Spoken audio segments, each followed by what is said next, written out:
चांगलं होतं दिवशी आम्हाला सॅम्पल खायला मिळाले. 2 तोडा 5 तोडा सगळे सॅम्पल आता हे नवरे संध्याकाळी पुन्हा दुपारी काय करायचं असं वाटतं. मग जेवणाचीच आहे की त्यावेळी ना चौघीला वाटून घ्यायचं. एकीने पोळ्या आणायच्या, एकीने भाजी, एकीने चटणी.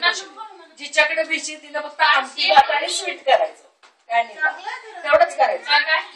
आता तुम्ही 5 जणी तिने त्यातल्या 4घींनी मग एकीनं तू यावेळी म्हणजे पोळ्या सगळ्यांच्या करून आणायच्या, एकीनं भाजी, एकीनं चटणी, एकीनं कोशिंबीर. पुढच्या वेळी तू पोळ्या नाही करायच्या. पुढच्या वेळी जिच्याकडे असेल तिच्याकडे फक्त आमटी भात आणि एखादं स्वीट करायचं.